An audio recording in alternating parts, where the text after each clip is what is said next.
The moral and doctrinal problem in the genealogy of Jesus.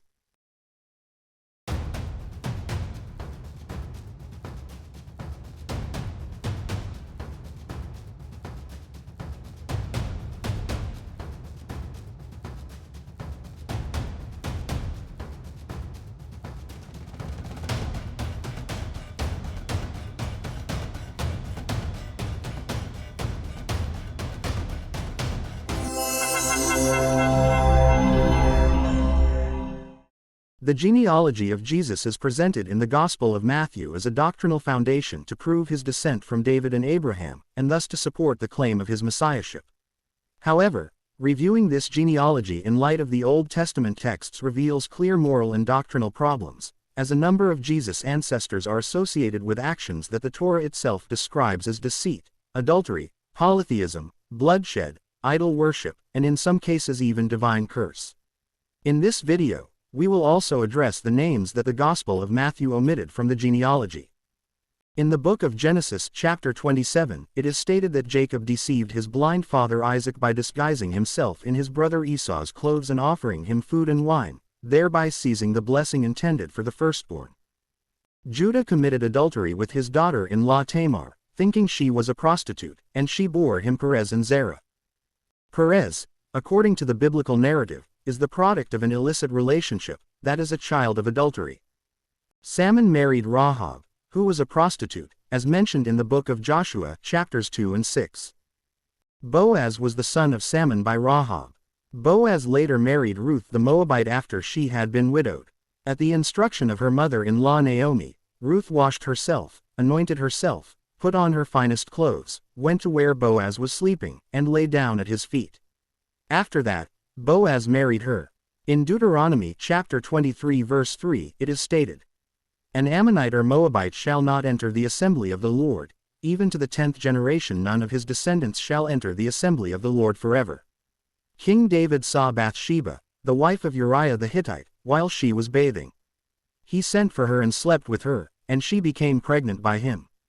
To cover up the scandal, he arranged for her husband to be killed. This story is found in 2 Samuel, chapter 11. Deuteronomy chapter 23 verse 2 states, "One of illegitimate birth shall not enter the assembly of the Lord, even to the 10th generation none of his descendants shall enter the assembly of the Lord." It is known that Perez was born of adultery and was the 9th ancestor of King David. King Solomon loved many foreign women, as well as the daughter of Pharaoh, women of the Moabites, Ammonites, Edomites, Sidonians, and Hittites from the nations of whom the Lord had said to the children of Israel, "You shall not intermarry with them, nor they with you. Surely they will turn away your hearts after their gods." Solomon followed other gods and built places for their worship. He did evil in the sight of the Lord. Rehoboam, his mother was Naamah the Ammonite. He allowed the spread of pagan worship and the building of idol shrines in Judah. Abijah walked in all the sins that his father did before him. Jehoram killed his brothers, built temples for idols, and walked in the ways of the house of Ahab.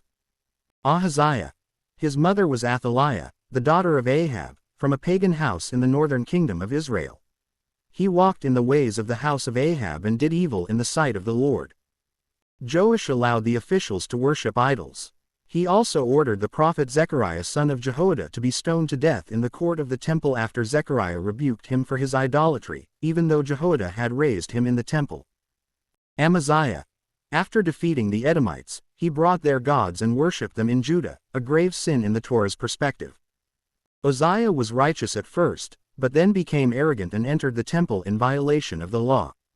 God struck him immediately with leprosy on his forehead, and he remained a leper until his death, living in isolation in a separate house. Ahaz worshipped Baal and followed the abominations of the nations. He offered his sons as sacrifices to idols, a pagan practice strictly forbidden in Jewish law. He also desecrated the temple by shutting its doors, setting up pagan altars in every corner of Jerusalem, and even altering the design of the temple altar to imitate a pagan altar he saw in Damascus. He rejected divine counsel by refusing the sign offered to him by the prophet Isaiah. Manasseh built pagan altars inside the temple of the Lord itself, burned his son in the fire, practiced sorcery, divination, and witchcraft, and shed much innocent blood. Jewish tradition also states that he killed the prophet Isaiah. Amon did evil in the sight of the Lord, as Manasseh his father had done. He walked in his father's ways, worshipped the same idols, did not remove the pagan altars, and increased in guilt. Jehoiakim was an arrogant and harsh king who rejected divine revelation. He did evil in the sight of the Lord, killed the prophet Uriah son of Shemaiah, burned the scroll of the book of Jeremiah piece by piece, and reinstated pagan practices that his father Josiah had abolished. He was cursed, and his descendants were barred from sitting on the throne of David. Jeconiah did evil in the sight of the Lord, according to all that his father had done. A clear curse is recorded in the book of Jeremiah chapter 22 verse 30. None of his offspring shall succeed in sitting on the throne of David. The names that appear in the genealogy after Zerubbabel do not exist in the books of the Bible, therefore, it is impossible to evaluate them or judge their moral or religious status.